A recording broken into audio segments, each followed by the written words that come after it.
नमस्कार दोस्तों, आज एक ऐसी कहानी लेकर के आया हूं जिसे सुनकर आप लोगों का रूह कांप उठेगी। आप लोगों के यादों में रह जाएगी एक ऐसा डर की निशानी जो कि प्रिया नाम की लड़की के साथ हुआ था। कहानी को शुरू करने से पहले प्रिया की इंट्रोडक्शन थोड़ा जान लेते हैं। ये लड़की छत्तीसगढ़ में अपना माता पिता के साथ खुशहाल जिंदगी व्यतीत कर रही थी। लड़की का उम्र थी 19 के करीब। प्रिया पढ़ाई करके बीएससी नर्सिंग डिग्री हासिल करने के बाद उसको एक अस्पताल में नई जॉब मिली थी। हॉस्पिटल का नाम बता नहीं सकता, अगर बता दूंगा तो गलत हो जाएगा, इसलिए हम हॉस्पिटल का नाम मेंशन नहीं करेंगे। ये घटना है 2011 की। प्रिया को जॉब मिलने के बाद वह अपने मन में बहुत ही आनंद महसूस करती थी। उसके साथ उसके फैमिली भी उनकी लड़की को जॉब मिलने की खुशी में बहुत ही प्राउड फील करते थे। लेकिन प्रिया को और अपने माता पिता को पता नहीं कि प्रिया जिस हॉस्पिटल में जॉब करने वाली है वो एक हंटेड हॉस्पिटल है। दिन को तो सारा चीज नॉर्मल ही रहता है, लेकिन रात को बड़ी भयानक रूप से हॉस्पिटल का हुलिया ही बदल जाती है। प्रिया उस हॉस्पिटल के ह्यूमन रिसोर्सेज डिपार्टमेंट जाके बात करती है और अपना ड्यूटी का टाइमिंग वगैरह कंफर्म कर लेती है। प्रिया जॉब में नई थी तो उसको मॉर्निंग शिफ्ट दिया जाता है और टाइमिंग रहती है। सुबह 8 बजे से लेकर दोपहर 1 बजे तक 5 घंटे का शिफ्ट रहता है। सुबह का शिफ्ट होती है तो उसको कोई टेंशन वाली बात नहीं होती, सब कुछ नॉर्मल ही चलता था अस्पताल में। बेफिक्र होकर सुबह का शिफ्ट में जाती थी और दोपहर को घर वापस आ जाती थी। ऐसे करते करते 1 हफ्ता बीत जाता है। महीना चल रही थी अगस्त की, तो रक्षाबंधन करीब आ चुकी थी। अगर कल रक्षाबंधन है तो आज अस्पताल के सारे नर्सिंग स्टाफ को बुलाकर इकट्ठा किया जाता है और जिसको घर जाना हो तो उससे 2 दिन का छुट्टी दिया जाता है। बहुत सारे नर्स को छुट्टी मिलने के बाद प्रिया को छुट्टी नहीं मिल पाती है। अस्पताल के 2 नर्स के अलावा सारे नर्स को छुट्टी मिल जाती है। प्रिया और उसके साथ एक सीनियर मैडम को रुकना पड़ जाता है। काफी सारे नर्स ना होने के कारण प्रिया का और उस सीनियर मैडम की ड्यूटी शिफ्ट टाइम चेंज कर दिया जाता है। जो कि प्रिया पार्ट टाइम करती थी, उसको 2 दिन के लिए फुल टाइम शिफ्ट तय किया जाता है। प्रिया इस तय पर संतुष्ट तो नहीं थी, इस तय को इनकार भी कर नहीं सकती थी, क्योंकि उसको नए जॉब मिली थी तो मजबूर में इस डिसीजन को एक्सेप्ट करना ही पड़ता है। उसके अगले दिन अपने माता पिता को बोल देती है कि आज नर्स लोग नहीं है तो मेरी शिफ्ट चेंज कर दी गई है। मेरे साथ और एक सीनियर मैडम भी है, आज हम दोनों को एक ही शिफ्ट में ड्यूटी करनी है, मेरे को जाना पड़ेगा बोलकर प्रिया सुबह 8 बजे हॉस्पिटल निकल जाती है। कुछ ही समय बाद वह सीनियर मैडम भी आ जाती है और सारा कुछ प्रिया को समझा देती है, कैसे करना है, क्या करना है आज के दिन। ऐसे करते करते दिन ढल जाती है। शाम के 6 बज जाती है। प्रिया को कुछ समय के लिए ब्रेक मिलती है तो प्रिया घर जाती है कुछ समय आराम करने के लिए और 10 बजे वापस आ जाती है। और वो सीनियर मैडम घर नहीं जाती, वो हॉस्पिटल में ही रुक जाती है, क्योंकि वो थोड़ा पुरानी रहती है तो और पेशेंट को देखने के लिए भी कोई नहीं रहता, इसलिए उसको रुकना पड़ जाती है। प्रिया आने के बाद वो सीनियर मैडम बुलाती है। प्रिया बोलती है, क्या हुआ मैडम, ऐसे क्या बात है, बोलिए। फिर मैडम बोलती है, तेरे को एक बात बोल रही हूँ, याद रखना मैं जैसे बोल रही हूँ, मेरी बात को मजाक में मत लेना। प्रिया बोलती है, क्या हुआ मैडम, मैं कुछ गलती कर दी हूं क्या, बोलिए ऐसे क्या बात है। फिर मैडम बोलती है, तू कोई गलती नहीं की है, लेकिन मेरी बात को इग्नोर करके गलती मत करना। प्रिया को थोड़ा अजीब लगता है। प्रिया बोलती है, मैडम आपका बात समझ ही नहीं, ऐसे बात को मत घुमाओ, सीधा बोलो क्या बात है। फिर मैडम बोलती है, देख एक वार्ड है 24 नंबर वार्ड, उधर रात को गलती से भी मत जाना, चाहे कुछ भी हो जाए, कोई भी आवाज लगाए, चाहे कोई मदद के लिए भी पुकारे, लेकिन तू वहां पे मत जाना। प्रिया को थोड़ा अजीब लगता है। अपने मन में ऐसे क्या मैटर है जो वहां जाने से इनकार कर रही है मैडम।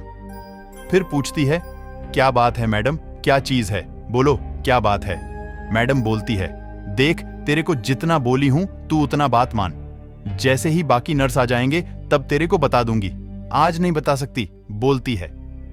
वो मैडम इसलिए नहीं बता रही थी कि प्रिया को अगर वो वार्ड के बारे में पता चला तो डर के वो अपना काम छोड़ के चली जाएगी, इसलिए मैडम प्रिया को नहीं बताती है। दोनों को अपना ड्यूटी करते करते रात के 1 बज जाती है। प्रिया की शिफ्ट सुबह के 5 बजे खत्म होने वाली थी। हॉस्पिटल भी ज्यादा बड़ी नहीं होती, ये कोई 30 वार्ड की होती है, 3rd फ्लोर तक होती है। ग्राउंड फ्लोर में मेडिकल और कैंटीन वगैरह होती है।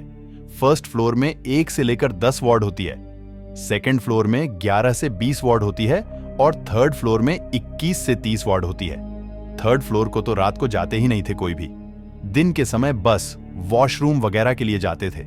और प्रिया को भी मैडम पहले से ही बता दी थी कि अगर वॉशरूम जाना हो तो रात को थर्ड फ्लोर में मत जाना, नीचे या फर्स्ट फ्लोर में चले जाना।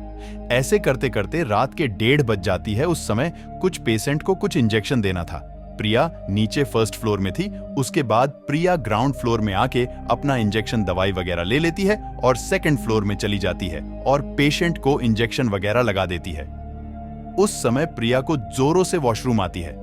वॉशरूम जाने के लिए सेकंड फ्लोर के वॉशरूम में चली जाती है, लेकिन अंदर से कोई दरवाजा बंद किया रहता है। तो प्रिया सोचती है थोड़ा सा वेट कर लेती हूं। प्रिया को ज्यादा कंट्रोल नहीं होता। वह सोचती है मैं थर्ड फ्लोर में चली जाती हूं, वहां तो खाली होता है, कोई नहीं जाता। फिर एक बार सोचती है मैडम तो वहां जाने के लिए मना की है, तो वहां जाना सही होगा क्या, छोड़ो चली जाती हूं, जो होगा देखा जाएगा। ऐसे सोच के प्रिया थर्ड फ्लोर में चली जाती है। वहां कोई होता नहीं तो वॉशरूम भी खाली रहता है। अभी तक तो सब कुछ नॉर्मल चल रहा है। फिर प्रिया वॉशरूम से बाहर आती है और नीचे की तरफ जाने के लिए सीढ़ी में जैसे ही पैर नीचे रखने लगती है, कुछ आवाज सुनाई देती है। प्रिया को ऐसा लगता है जैसे कि कोई वार्ड के या कोई रूम का दरवाजा को नॉक कर रहा है। यह आवाज सुनकर प्रिया को थोड़ा अजीब लगता है। मैडम तो बोली थी कि इधर रात को कोई नहीं आते और अभी भी तो मैं अकेले ही हूं, लेकिन कमरे से कौन दरवाजा को नॉक कर रहा है। प्रिया उसको पता लगाने के लिए उस रूम की तरफ चली जाती है और आवाज लगाती है कौन है यहां। कोई भी जवाब नहीं आता है और ना ही दरवाजा को नॉक करने का आवाज आता है। उसके बाद प्रिया छोड़ो बोल के नीचे की तरफ जाने लगती है। जैसे ही नीचे की सीढ़ी में पैर रखती है, एक ऐसी आवाज प्रिया के कान में गूंजती है मानो कि कोई प्रिया को आवाज देकर बुला रहा हो, लेकिन प्रिया को उतना साफ साफ सुनाई नहीं देती तो समझ नहीं पाती। प्रिया पीछे पलट के उस वार्ड की तरफ जाने लगती है। फिर जाकर आवाज लगाती है कौन है। उधर से कोई जवाब नहीं आता। थोड़ी देर बाद दरवाजा से पूरा जोर जोर से नॉक करने का आवाज आता है। प्रिया को सुनकर झटका लगता है। प्रिया फिर पीछे पलट के देखती है। फिर पता चलता है कि मैडम जिस वार्ड के बारे में बताई थी वही दरवाजा से नॉक करने की आवाज आ रही है। प्रिया थोड़ा सा घबरा जाती है। प्रिया उस वार्ड के दरवाजा के पास जाती है और कौन है बोलती है।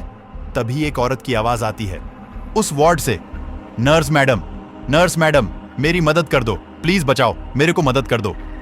प्रिया को थोड़ा अजीब लगता है। यह बंद कमरे के अंदर कौन है, ऊपर तो कोई आता भी नहीं है।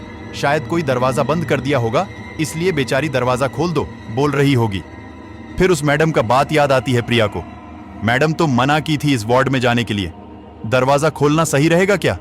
फिर एक बार सोचती है चलो मैडम को बुलाकर लाती हूं, फिर जो भी हो मैडम संभाल लेगी। ऐसे सोच के प्रिया नीचे की तरफ जाने लगती है। फिर जोर जोर से दरवाजा को नॉक करने की आवाज सुनाई देती है और वह औरत चिल्ला चिल्ला के बोल रही थी प्लीज दरवाजा खोल दीजिए। वो औरत रो रो के बोल रही थी मेरे को कोई बंद कर दिया है, प्लीज दरवाजा खोल दीजिए। प्रिया को यह सुनकर थोड़ा सा दया आती है। अपने मन में बोलती है कैसे लोग हैं यार, ये बेचारी औरत को दरवाजा बंद करके चले गए हैं और मैडम भी मना करती है इस वार्ड में आने के लिए। छोड़ो जो होगा देखा जाएगा, मैं दरवाजा खोल देती हूँ। यह सोच के प्रिया दरवाजा खोलने के लिए उस वार्ड की तरफ जाती है, लेकिन बाहर से ताला लॉक रहता है। चाबी ढूंढने के लिए इधर उधर जाती है। आखिर में चाबी मिल ही जाता है थर्ड फ्लोर में ही। प्रिया उस दरवाजा को खोल देती है। जैसे ही दरवाजा खोलती है उस कमरे के अंदर कुछ अजीब सी ठंडक का माहौल बना रहता है, लेकिन उस वार्ड के अंदर कोई भी नहीं दिखाई देती है। प्रिया आवाज लगाती है और कहां हैं आप, दरवाजा खोल दी हूं, मैं बोलती है, लेकिन कोई भी जवाब नहीं आता। प्रिया 2 कदम आगे बढ़ती है। अचानक पीछे से दरवाजा अपने आप बंद हो जाती है। प्रिया दरवाजा का आवाज सुनकर घबरा जाती है और दरवाजा को खोलने की कोशिश करती है। बाहर डरी हुई रहती है, लेकिन बाहर गुस्सा दिखाकर बोलने लगती है कौन है यहां मेरे साथ मजाक कर रहा है, मेरे सामने आओ। फिर कोई औरत की अजीब सी हंसने की आवाज सुनाई देती है। प्रिया को वो अजीब सी हंसी सुनकर शरीर वाइब्रेट होने लगता है। वह हंसी प्रिया के कान में बहुत जोर जोर से चुभ रही थी। प्रिया 2 हाथ से अपना कान को बंद कर लेती है। साइड में खड़ा चेयर खिसकने लगता है। लाइट ब्लिंक करने लगता है मानो कि कोई डांस फ्लोर की डिस्को लाइट हो। ऊपर का पंखा अपने आप चलने लगता है। उस चीज को देखकर दिल की धड़कन बढ़ने लगती है।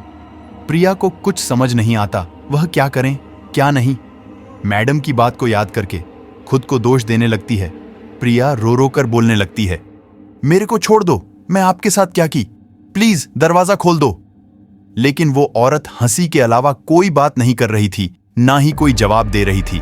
बस जोर जोर से चिल्ला चिल्ला के बड़ी भयानक तरीके से हंस रही थी। बेचारी प्रिया रो रो कर अपना आंसू बहाकर दरवाजा को खोलने की कोशिश कर रही थी। प्रिया को ऐसा महसूस होता है जैसे कि कोई उसके पीछे मुंह केवल खड़ा है। प्रिया जैसे ही पीछे पलट के देखती है तो क्या पाती है, एक भयानक औरत, उसका मुंह जलकर काला कोयला के जैसे, बाल खुला खुला पंखे के हवा से उड़ रहा है। ये देखकर प्रिया जोर जोर से चिल्लाकर बेहोश होकर नीचे गिर जाती है। थोड़ी देर बाद प्रिया को होश आने से वो खुद को उसी हॉस्पिटल के एक बेड में पाती है। उसके सामने उसकी मम्मी पापा और वो सीनियर मैडम खड़े रहते हैं। उन सब को देखने से प्रिया का आंसू निकलते हैं। प्रिया मैडम को अपना गलती इजहार करने वाली थी और मैडम प्रिया की सर को सहलाते हुए बोलती है, तू अभी आराम कर, जब ठीक हो जाएगी तब आराम से बात करेंगे, बोलकर चली जाती है। जब से प्रिया बेहोश होकर पड़ती है तब से कुछ भी चीज याद नहीं होता। उसके अगले दिन प्रिया पूरी तरह से ठीक हो जाती है, लेकिन अभी भी उस औरत का जला हुआ शकल उसकी आंखों में झलक रही है। प्रिया को अपना गलती का एहसास हो चुकी थी। अपने मन में काश वो मैडम का बात मानी रहती तो इस हालत में नहीं होती, बोलकर अपने आप को दोषी मानती थी। कुछ दिन बाद सब कुछ नॉर्मल हो जाने पर प्रिया उस हॉस्पिटल का जॉब छोड़ देती है और कोई दूसरा हॉस्पिटल में नर्सिंग का जॉब करती है। आज तक उस हॉस्पिटल का डरावनी आत्मा का पता नहीं चला, लेकिन जो हॉस्पिटल में काम करते हैं उनको बस इतना पता है कि 24 नंबर वार्ड में एक आत्मा का वास है। ये घटना को अभी 13 साल हो चुकी है। अभी प्रिया जी बड़ी होकर उनका शादी भी हो चुकी है। ये पूरी की पूरी घटना के बारे में मेरे को प्रिया जी का बेटा साहिल ने बताया। अगर आपके पास ऐसे घटना या कहानियां हैं तो मेरे को इंस्टाग्राम में बताओ, मैं इस चैनल में आपकी कहानी को दर्शाऊंगा। दोस्तों, आपको ये कहानी कैसी लगी कमेंट जरूर करना। अगर मनोरंजन मिली हो तो एक लाइक और ऐसी दर्दनाक हॉरर स्टोरी के लिए इस चैनल को सब्सक्राइब करना। धन्यवाद।